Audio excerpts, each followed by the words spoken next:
الحمد لله وكفى وسلام على عباده الذين اصطفى أما بعد أعوذ بالله من الشيطان الرجيم بسم الله الرحمن الرحيم يوم لا ينفع مال ولا بنون إلا من أتى الله بقلب سليم سبحان ربك رب العزة عما يصفون وسلام على المرسلين والحمد لله رب العالمين اللهم صل على سيدنا محمد وعلى آل سيدنا محمد وبارك وسلم یوم لا ينفع مال ولا بنون، قیامت کے دن نہ مال کام آئے گا نہ بیٹے کام آئیں گے، الا من اتى اللہ بقلب سلیم، جو شخص سنورا ہوا دل لایا وہ دل اسے کام آئے گا۔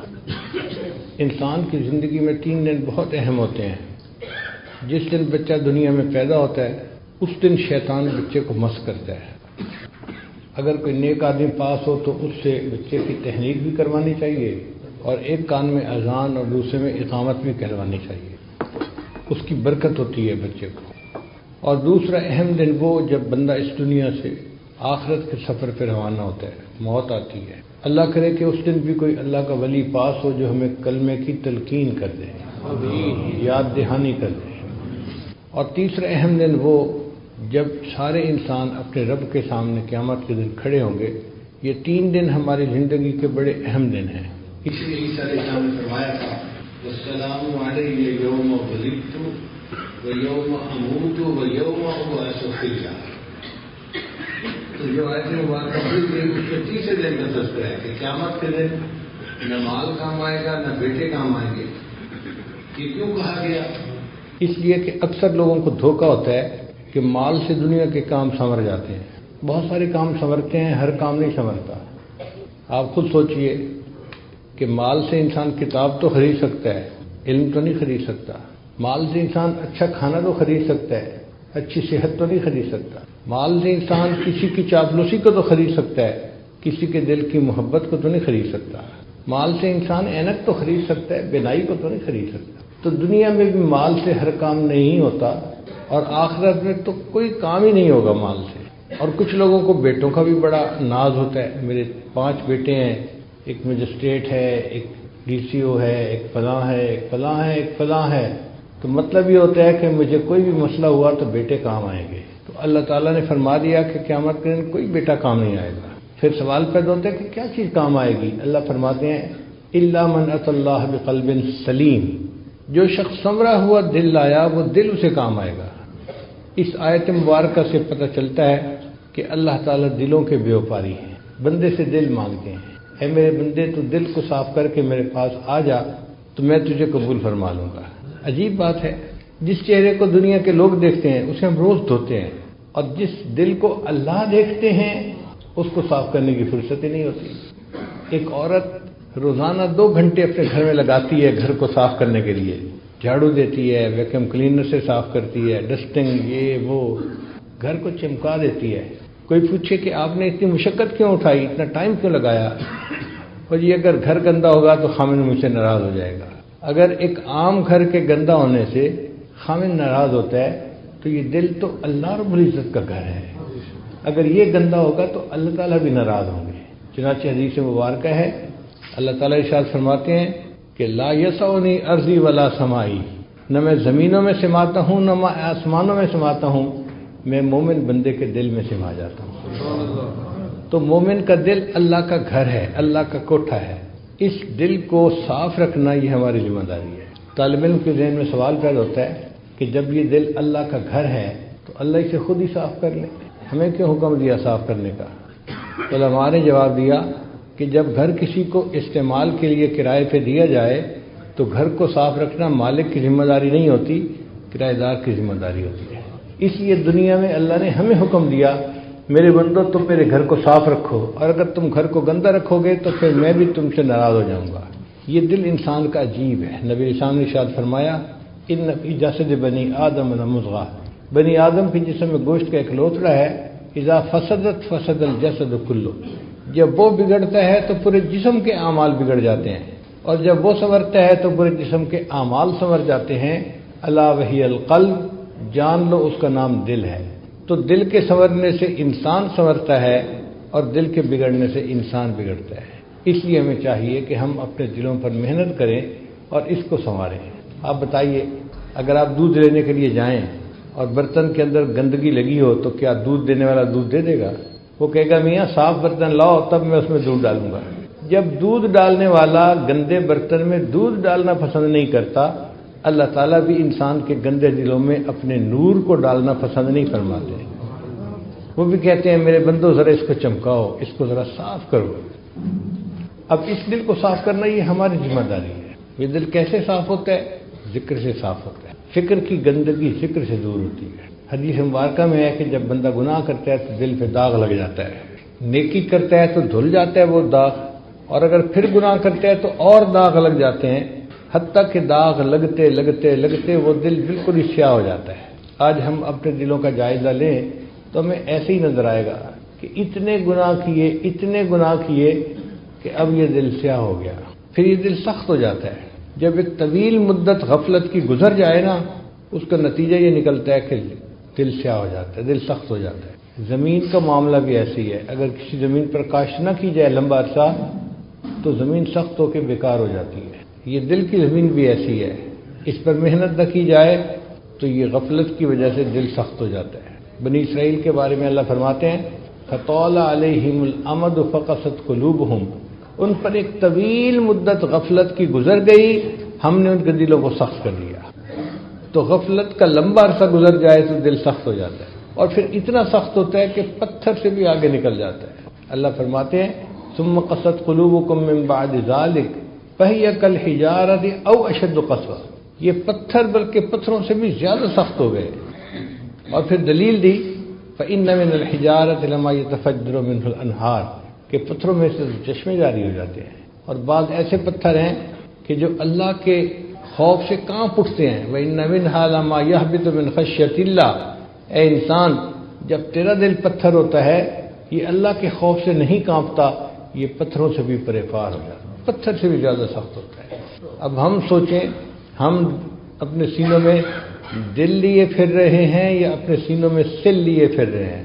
ایک شخص حسن بصری رحمۃ اللہ کے پاس آیا، حضرت پتہ نہیں ہمیں کیا ہو گیا، ہمارے دل سو گئے۔ تو حسن بصری رحمۃ اللہ نے پوچھا بھئی کیا کہہ رہے ہو ہمارے دل سو گئے؟ کہنے لگا حضرت آپ درس قرآن دیتے ہیں، ہمارے دلوں پہ کوئی اثر ہی نہیں ہوتا اس کا۔ تو حضرت نے فرمایا اگر تمہاری یہ حالت ہے نا کہ درس قرآن سے دل پہ اثر نہیں ہوتا تو یہ نہ کہو دل سو گئے، بلکہ تم یوں کہو کہ دل مو گئے، مر گئے۔ اس نے حیران ہو کے پوچھا کہ حضرت کیا دل مر بھی جاتے ہیں؟ تو حضرت نے فرمایا ہاں، اگر کوئی بندہ سویا ہوا اسے جھنجھوڑا جائے وہ جاگ اٹھتا ہے، جو جھنجھوڑنے پہ نہ جاگے وہ سویا ہوا نہیں، وہ مویا ہوا ہوتا ہے۔ درس قرآن سنے بندہ اور پھر دل اثر قبول نہ کرے، یہ دل سویا ہوا نہیں، یہ دل مویا ہوا ہے۔ تو ہم اللہ سے یہ دعا کریں کہ اللہ ہمارے دلوں کو سنوار دے۔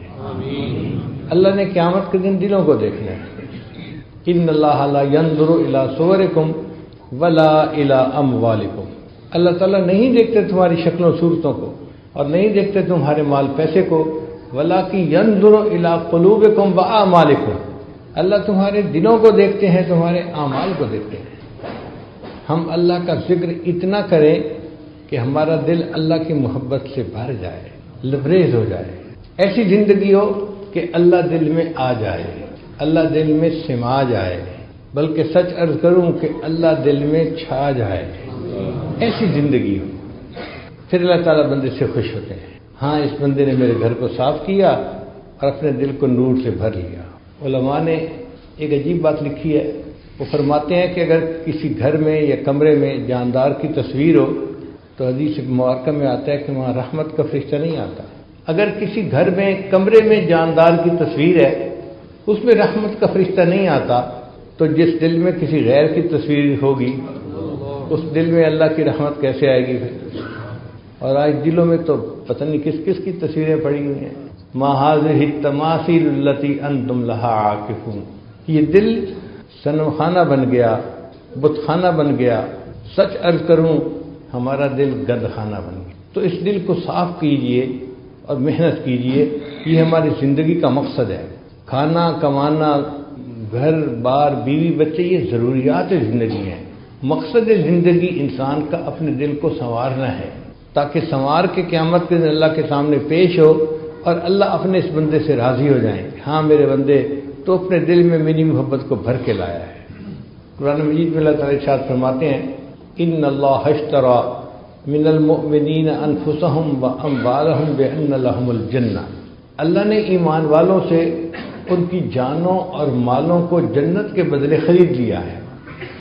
اب ذرا طالب علم توجہ فرمائیں کہ اللہ نے یہ نہیں فرمایا کہ میں نے مومن کے جان اور مال کے بدلے جنت کو بیچ دیا ہے، اس لیے کہ بیچنے کی دو صورتیں ہوتی ہیں، یا تو بندہ حاجت مند ہوتا ہے مجبور ہو کے گھر بیچ دیا، گاڑی بیچ دی، پلاٹ بیچ دیا، یا پھر اس کو زیادہ فائدے کی توقع ہوتی ہے، 50 لاکھ کا پلاٹ خریدا تھا، 2 کروڑ قیمت لگے، چلو جی بیچ دیتے ہیں۔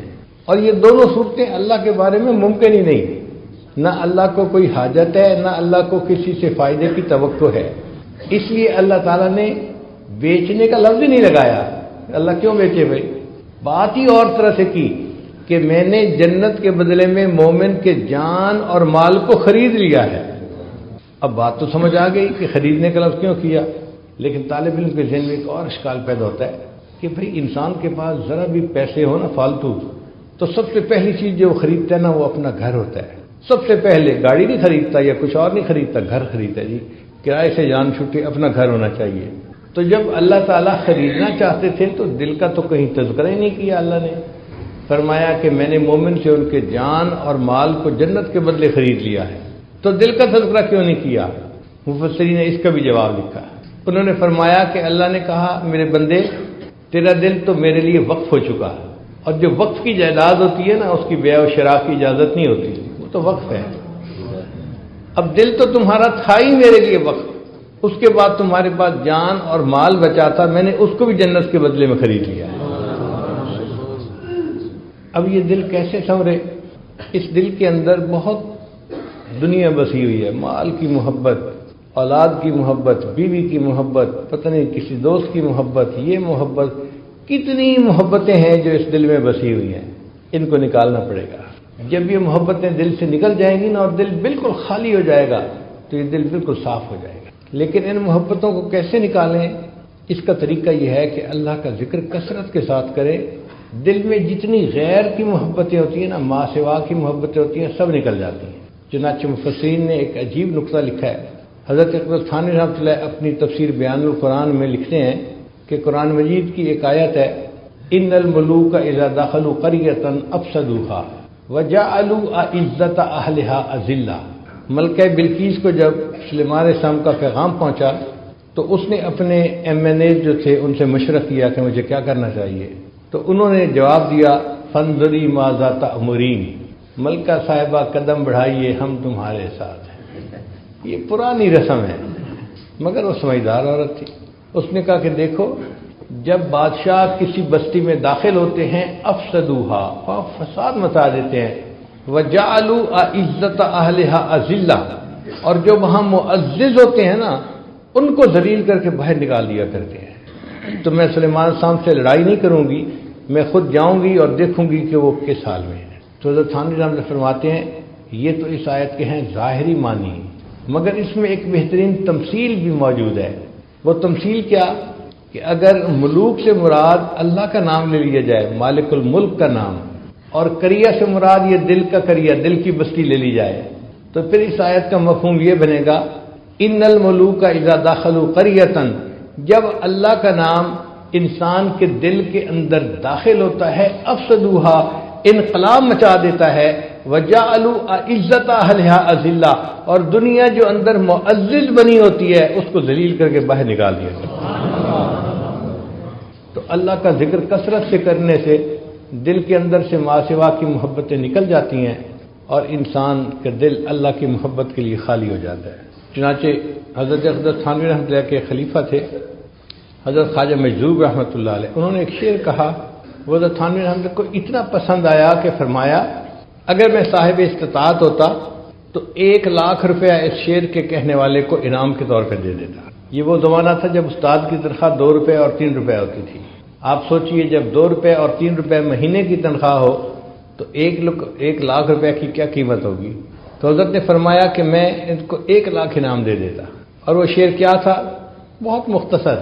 انہوں نے کہا ہر تمنا دل سے رخصت ہو گئی، ہر تمنا دل سے رخصت ہو گئی، اب تو آجا اب تو خلوت ہو گئی.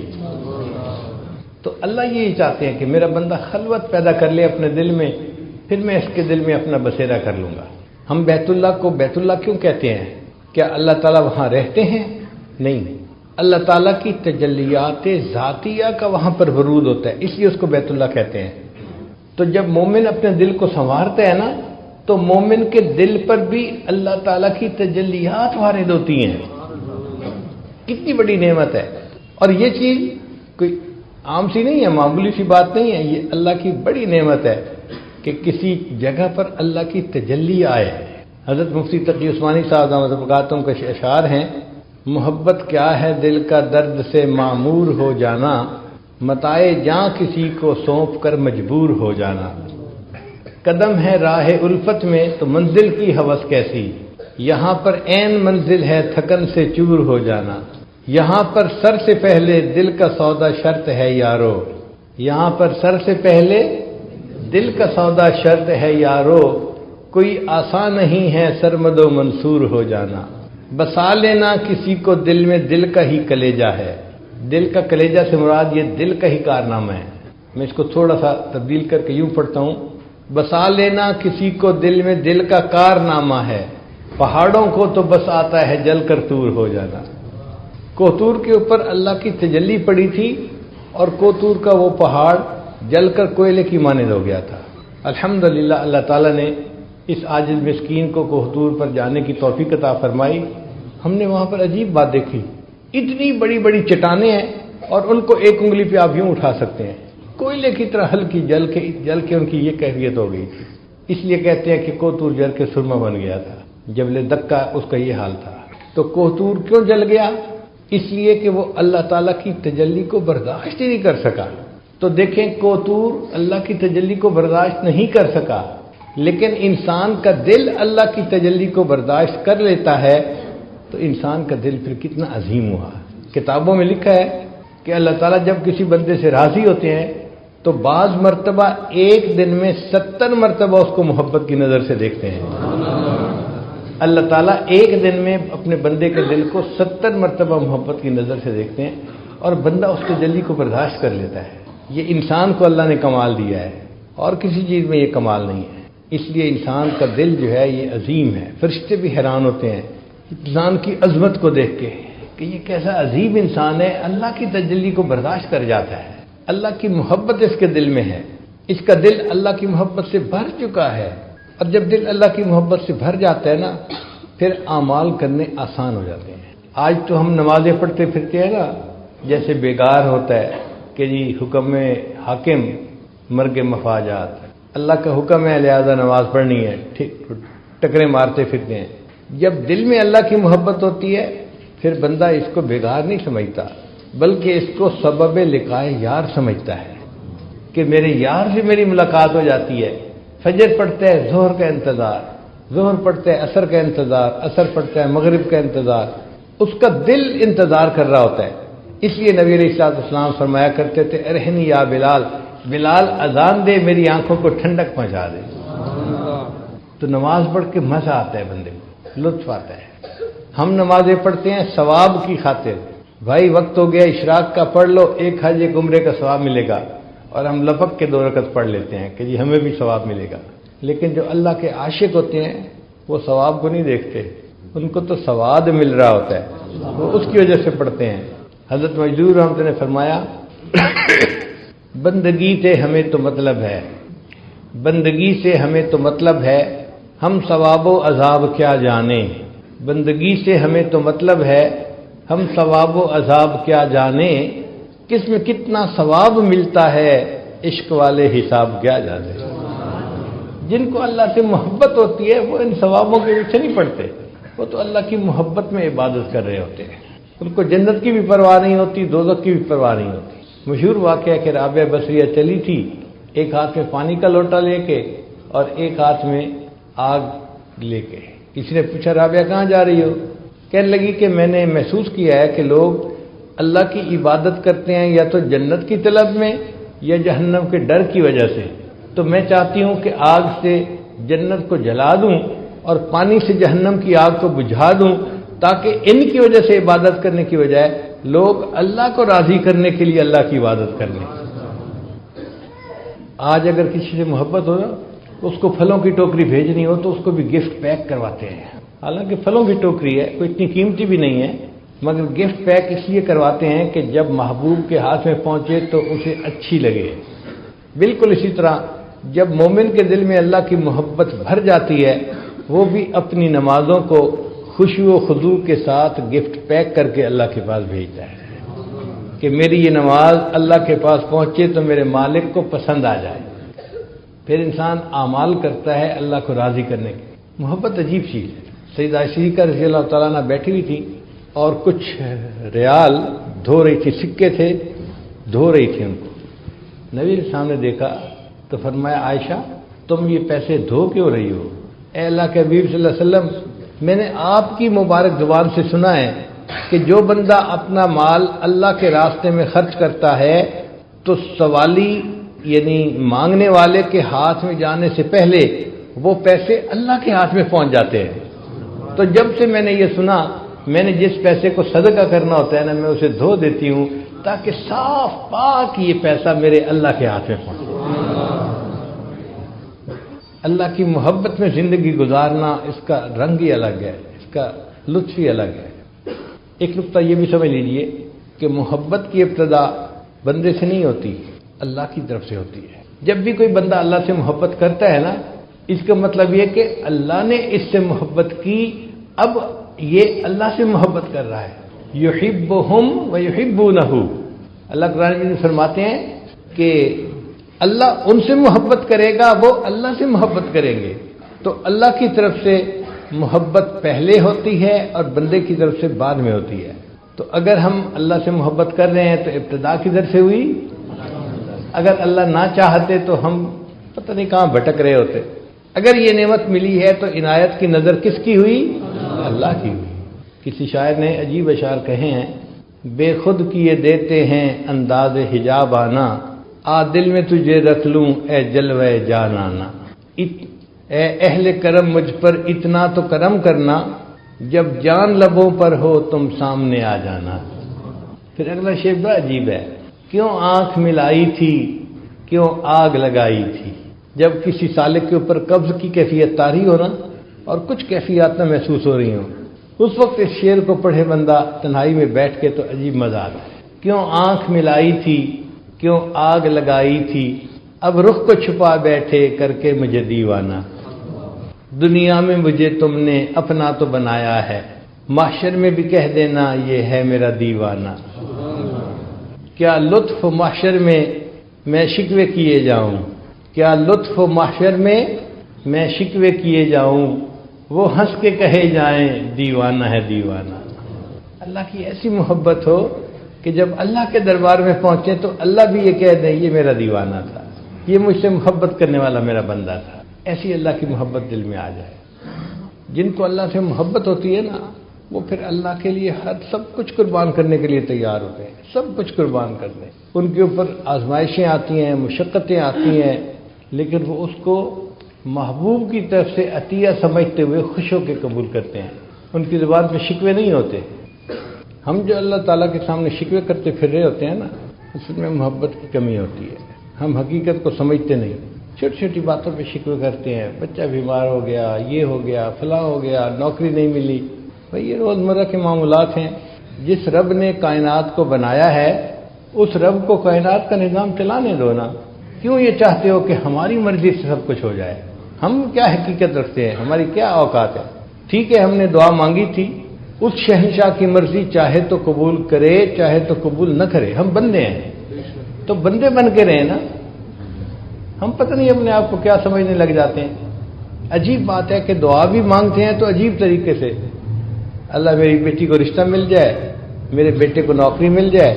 جیسے صبح صبح فور مین آتا ہے نا اور ورکرز کو کام ذمہ لگاتا ہے، اکرم تم یہ کر لینا، اسلم تم یہ کر لینا، اور فلاں تم یہ کر لینا، فلاں تم یہ کر لینا۔ ہم بھی اللہ تعالیٰ کے ذمہ کام لگا رہے ہوتے ہیں۔ اس کو دعا کہتے ہیں؟ دعا تو یہ ہوتی ہے کہ انسان عاجزی کے ساتھ اللہ کے سامنے سراپا سوال بن کے مانگ رہا ہو. جس فقیر نے 1 روپیہ مانگنا ہوتا ہے وہ کتنا لجاجت سے مانگتا ہے، ہاتھ بھی کانپ رہے ہوتے ہیں، کپڑے بھی پھٹے ہوئے پہنے ہوتے ہیں، شکل بھی مسکین بنائی ہوتی ہے، اور الفاظ کا چناؤ بھی ایسا ہوتا ہے کہ دل پہ اثر ہوتا ہے، اور وہ 1 روپیہ مانگ رہے ہیں.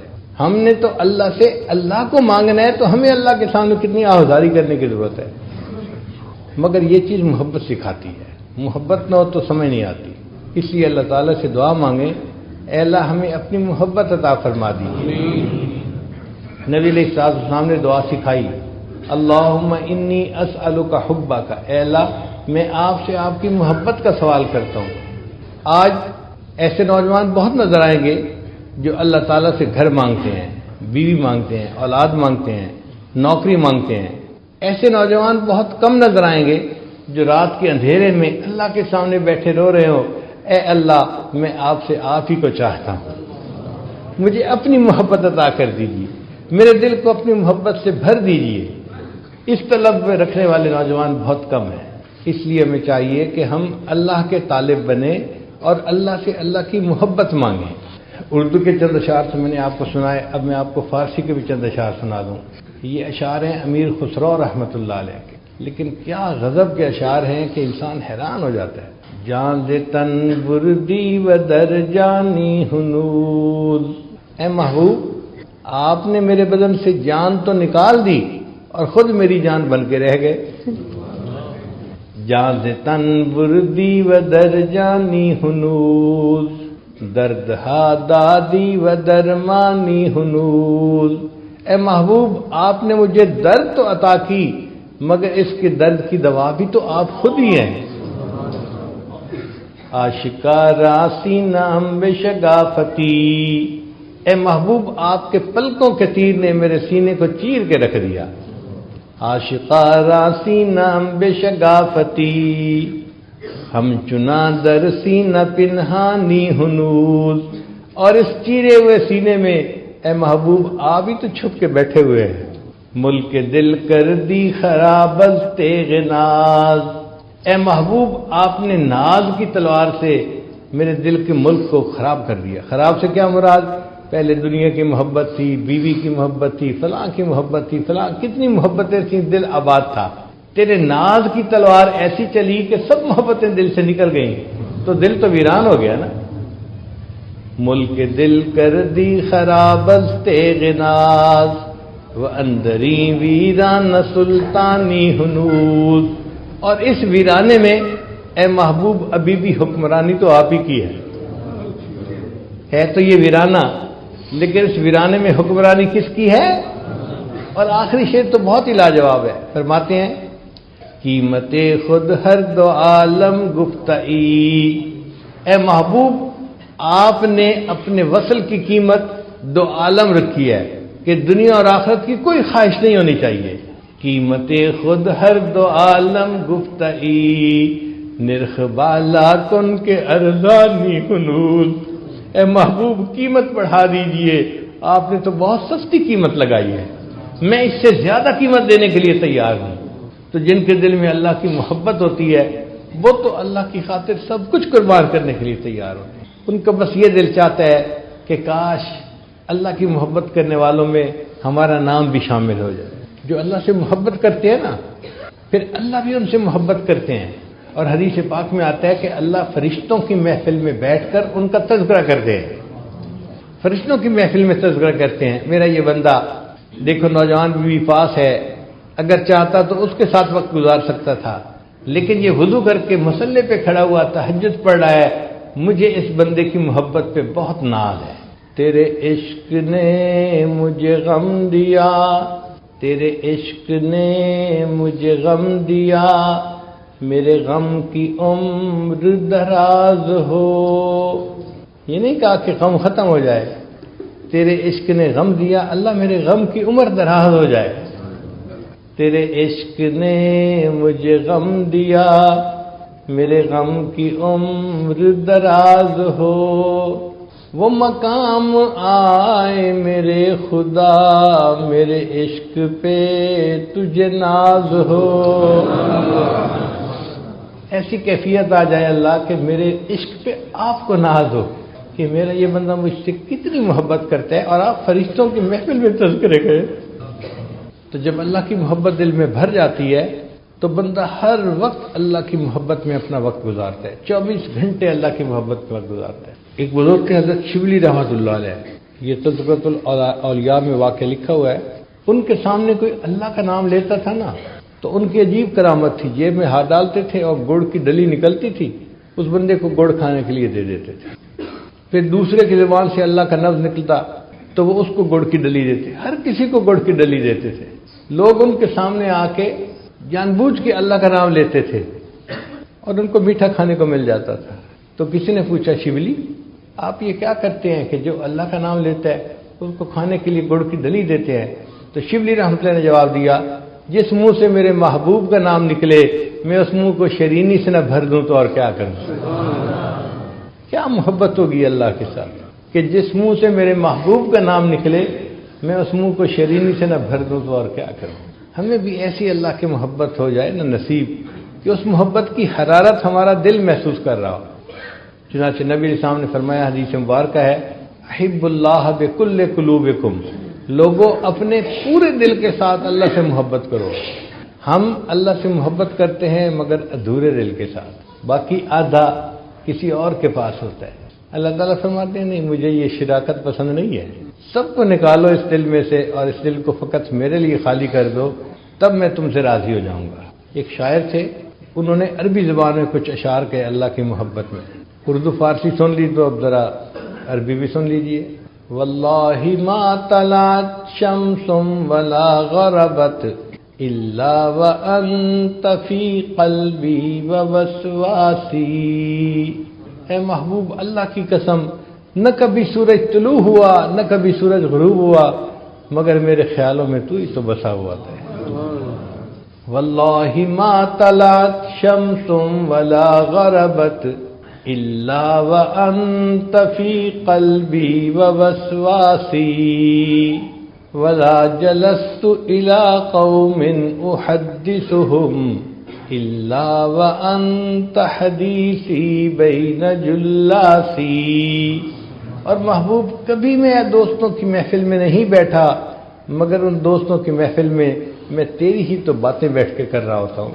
ولا ہممت بشرب الماء من عطش الا رأیت خیالا منک فی الکأس، اور محبوب سخت پیاس کی حالت میں کبھی میں نے پانی کا پیالہ نہیں پیا مگر اس پانی کے پیالے کے اندر میں آپ کی تصویر تو دیکھ رہا ہوتا ہوں۔ کیفیت ہی ہو جاتی ہے بندے کی۔ کاش کہ ہمیں بھی اللہ تعالیٰ کی یہ محبت ملے اور ہم بھی زندگی کے چند لمحے گزاریں اس محبت میں ڈوب کے۔ چند لمحے اگر وہ زندگی میں مل گئے نا تو ہمارا بیڑا پار ہو جائے گا۔ چنانچہ علماء نے لکھا ہے کہ اگر کوئی بندہ محبت کے ساتھ ایک مرتبہ اللہ کا نام لے، محبت کے ساتھ ایک مرتبہ اللہ کا نام لے، اس عمل کی وجہ سے یہ بندہ کبھی نہ کبھی جہنم سے نکال کے جنت میں بھیج دیا جائے گا۔ ایک مرتبہ جس نے زندگی میں محبت سے اللہ کا نام لیا۔ اب ذرا آپ بھی محبت سے اللہ کا نام کہہ کے دیکھیے، اللہ اللہ اللہ۔ شاعر نے کہا، تہلکا سا مچا دیتی ہے عرش آسمانی میں، تہلکا سا مچا دیتی ہے عرش آسمانی میں، جوانی جب محبت سے خدا کا نام لیتی ہے۔ جوان آدمی جب محبت سے اللہ کا نام لیتا ہے نا تو اللہ کا عرش بھی کانپ جاتا ہے۔ اللہ اس نوجوان سے بہت خوش ہوتے ہیں جو اللہ کی محبت میں ڈوب کے اللہ کا نام لے رہا ہو۔ حضرت خواجہ غلام فرید رحمۃ اللہ علیہ کا پنجابی زبان کا کلام ہے، وہ بھی سن لیجئے۔ فرماتے ہیں، ہور کہانی مول نہ بھانی، اور کوئی کہانی مجھے اچھی نہیں لگی، ہور کہانی مول نہ بھانی، الف ہی کو ہم بس و میاں جی، اے میاں جی مجھے ایک اللہ کافی ہے، اس کے علاوہ کوئی کہانی مجھے اچھی نہیں لگتی۔ ہور کہانی مول نہ بھانی، الف ہی کو ہم بس و میاں جی، بیٹے دی میں کلوڑ نہ کائی، الف سے اللہ، بس مجھے الف کی ضرورت ہے، اس کے علاوہ جس کو ہم ما سوا کہتے ہیں نا، اس کو وہ بیٹے کہہ رہے ہیں کہ مجھے بیٹے کی کوئی ضرورت نہیں ہے۔ اور کہانی مول نہ بھاڑی، الف ہی کو ہم بس وے میاں جی، بیٹے دی میں کلوڑ نہ کائی، الف لے دل کھس وے میاں جی۔ اے میاں جی، الف اللہ نے تو مجھ سے میرا دل ہی چھین لیا ہے۔ عشقوں مول فرید نہ پھر سوں، اے غلام فرید میں اللہ کے عشق سے پیچھے نہیں ہٹوں گا۔ کوئی مجھے کہہ دے کہ تم چھوڑ دو اس کو تو میں نہیں چھوڑوں گا۔ عشقوں مول فرید نہ پھر سوں، روز نوی ہم چسوے میاں جی۔ اے میاں جی مجھے روز ایک نئی چس ملتی ہے اس اللہ کے ذکر میں کیوں اللہ کے ذکر سے پیچھے ہٹوں گا؟ تو ہمیں بھی اللہ تعالیٰ اپنی ایسی محبت عطا فرمائے۔ امام غزالی رحمۃ اللہ نے لکھا ہے کہ قیامت کے دن اللہ تعالیٰ ایک فرشتے کو فرمائیں گے اعلان کرو کہ مجھ سے محبت کرنے والے کہاں ہیں؟ تو فرشتہ اعلان کرے گا اللہ سے محبت کرنے والے عرش کے قریب ہو جائیں تو کھربوں کھربوں کھربوں لوگ ہوں گے، وہ اللہ تعالیٰ کے عرش کے قریب ہو جائیں گے۔ فرشتہ پوچھے گا بھئی تم اللہ سے محبت کرنے والے ہو، اس کی دلیل کیا ہے؟ وہ کہیں گے کہ ہم تو دنیا میں اللہ کی محبت میں زندگی گزارتے تھے، ہم جماعت میں وقت لگاتے تھے، ہم ذکر مراقبے کرتے تھے، ہم تو ختم نبوت کے لیے کام کرتے تھے، ہم تو فلاں کے لیے زندگی گزارتے تھے، پوری زندگی ہم نے اس لیے گزار دی، تو ہم تو اللہ سے محبت کرنے والے ہیں، اس لیے رات کے آخری پہر میں ہم اٹھ کے تہجد پڑھتے تھے اور اللہ کے سامنے دامن پھیلا کے بیٹھتے تھے، ایک ایک سنت پر محبت کے ساتھ عمل کرتے تھے۔ میں نے اپنے بیٹے کو حافظ بنایا، ایک بیٹے کو عالم بنایا، بیٹی کو عالمہ فاضلہ بنایا، پوری اولاد کو دین میں نے پڑھنے کے لیے لگا دیا، یہ میری اللہ سے محبت کی دلیل ہے۔ تو جب وہ یہ کہیں گے تو فرشتوں کو اللہ فرمائیں گے میرے فرشتوں یہ سچ کہہ رہے ہیں کہ انہوں نے اپنا سب کچھ دین کے لیے لگا دیا اور یہ میرے انتظار میں، میرے دید کے انتظار میں یہ زندگی گزار کے آئے، اب ان کو کہہ دو کہ مجھے ان سے حساب لیتے ہوئے حیا آتی ہے، یہ جاؤ دنیا سے یہ جنت میں بلا حساب داخل ہو جائیں۔ تو جو اللہ سے محبت کرنے والے ہوں گے اللہ ان سے حساب کتاب نہیں لیں گے۔ بلے شاہ رحمۃ اللہ کا ایک شعر سنیے، عجیب کلام کیا ہے انہوں نے، فرماتے ہیں کورے کاغذ کتاب نہ ہوں دے، اگر میں خالی کاغذوں کو جلد باندھ کے کتاب بنا دوں تو اس کو کتاب تو نہیں کہیں گے، اس پر تو ایک لفظ بھی نہیں لکھا ہوا۔ تو کورے کاغذ کتاب نہ ہوں دے تے سارے پھول گلاب نہ ہوں دے، سارے پھول گلاب کے نہیں ہوتے، کوئی کوئی پھول گلاب کا ہوتا ہے۔ کورے کاغذ کتاب نہ ہوں دے تے سارے پھول گلاب نہ ہوں دے تے جے کر یاری لائیے بلیا تے یارہ نال حساب نہ ہوں دے۔ اور اگر یاری لگائے تو بلے شاہ یاروں سے پھر حساب نہیں کیا جاتا۔ جو اللہ سے دنیا میں یاری لگائے گا پھر اللہ قیامت کے دن اس سے حساب کتاب نہیں کریں گے، فرمائیں گے میرے بندے بلا حساب جنت چلے جاؤ۔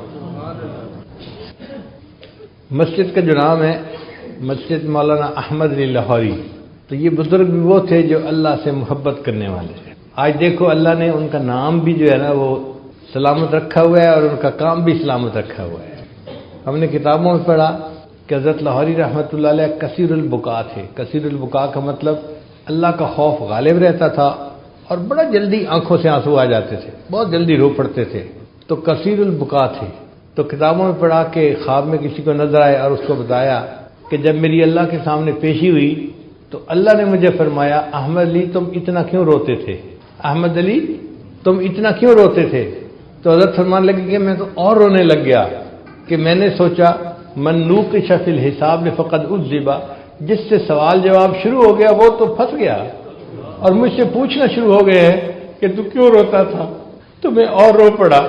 تو اللہ نے فرمایا احمد علی تم آج بھی رو رہے ہو، آج تو تمہارے انعام کا دن ہے، ہم نے تمہاری بھی بخشش کر دی اور جس قبرستان میں تمہیں دفن کیا گیا قبرستان کے سارے موتا کی بخشش کر دی۔ تو اللہ سے محبت کرنے والا بندہ جس قبرستان میں دفن ہو جائے قبرستان کے تمام مردوں کی بخشش کا ذریعہ بن جاتا ہے۔ وآخر دعوانا ان الحمد للہ رب العالمین۔